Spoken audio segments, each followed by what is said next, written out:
So let me actually just now I finished this session, but yes, I'm coming it over here again because we just committed to discuss two questions for today. Okay, and the first question was that when to find the area of the parallelogram when three vertices are given to you. We discussed the same question 4 minutes back, right? Now, the three vertices are known to you. Then how we discussed that yes, we prove the congruency of these two triangles by side angle and side. Okay. After that, we are able to prove that area of this parallelogram is two times the area of any of the triangle. So that's why we have written this into 2. This multiplied area of the triangle ABC multiplied with 2, right? And we know how to find the area of any triangle using the formula half of x1 into y2. This formula y2 minus y3 plus x2 y3 minus y1 plus x3 y1 minus y2.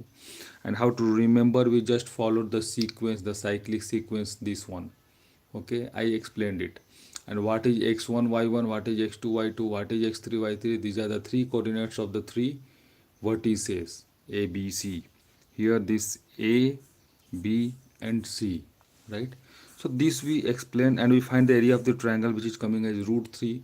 And to calculate the area of the parallelogram, this root 3 multiplied with 2 to get 2 times root 3. So finally we got our answer 2 root 3 as the area of the parallelogram. But we quickly winded up the session and we left the second question for today. What is the second question for today, my dear friend, that I want to discuss with you all, right?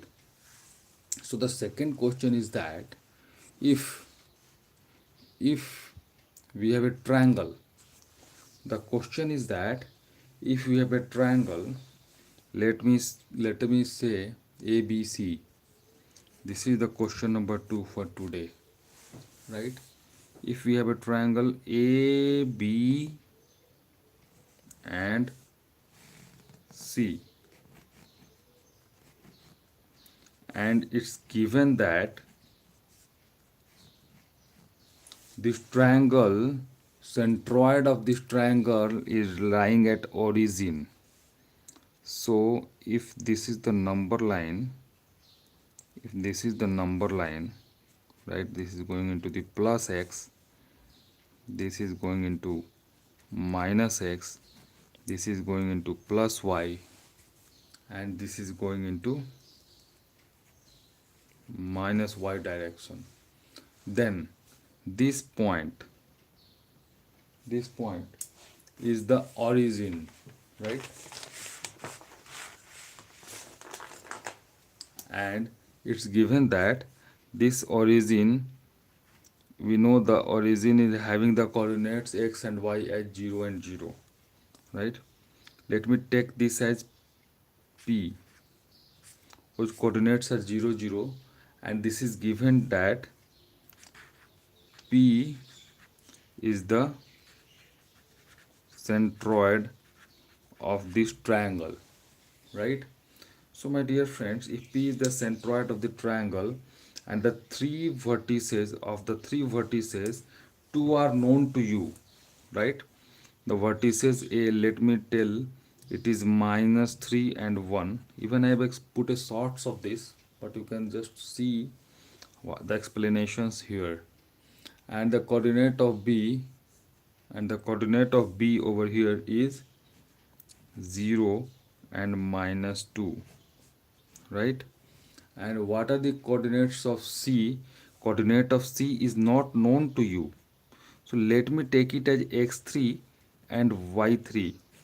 Now my dear friends, we need to evaluate what is the value of x3 and y3, that we need to evaluate. What, this is the question, what is the value of x3 and y3? If it's given that p00 is the centroid for this triangle, right? My dear friends, we know the centroid is having coordinates x coordinate and y coordinate. As x coordinate is given y, the abscissa is given by x1 plus x2 plus x3 divided by 3. Any doubt into this? I don't think any doubt will be there, right? if we are knowing this formula, and if you are knowing the coordinates of x1 x2, though you are not knowing the coordinate of x3, then you can just put it over here and it will be acting as a variable. You can solve it to get the value of x3, isn't it? So before that, let me write the formula for the y coordinate also, for the centroid, which is given as origin, right? So it will be y1 plus y2 plus y3 whole divided by 3, right? So with this, my dear friend, if you are considering the x coordinate, then it's 0 over here. You can see this is 0, right, lying at origin. So why don't you put it as 0 over here? I am saying for the coordinates of the centroid P, the x coordinate is 0. So just put into the LHS 0 into this formula. And x1, x2, x3. x1 is what? x1 is minus 3. Just put a value minus 3. Plus, what is x2? Oh, it's 0. Put it, right? Now, what is the value of x3? Not known. Put it as a variable. X3 and whole divided by 3. So when you solve it, my dear friends, you get the value of x3, and that is coming as x3 going into the LHS, and the value of x3 from here is coming as 3. So my dear friends, we get the x coordinate of the missing vertices x3 here, and this x3 is evaluated as 3. Okay. Now, what is y3? To calculate y3, let us use this formula as we did for x. So to calculate y3, know the y coordinate of the centroid P is also at origin. So it will be 0, right? So put a 0 over here into this formula, into the LHS. And this will be equal to y1 plus y2 plus y3 divided by 3. So what is y1, y2, y3? y1 is 1. This you can see. Just put a value 1 added with y2. What is y2? y2 is minus 2. This one.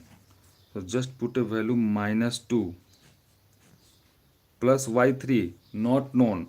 This is your y3 simple. Put it as it is, divided by 3, divided by 3.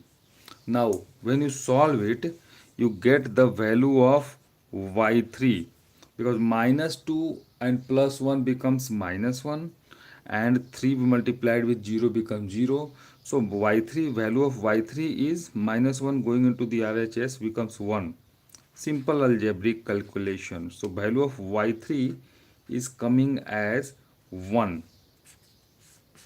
So my dear friend, what was the question? The question was to evaluate the missing coordinate of the triangle, and from here we can see, yes, 3 and 1 are the missing coordinates of the third vertices C, and this is our answer, my dear friends, right? So thank you so much for watching, and I will also always like that if you subscribe to the channel Technomathics, right? Generally I don't promote, but yes, just for reference I'm writing it over here. Thank you so much for watching. Take care. Happy learning. Bye bye. See you.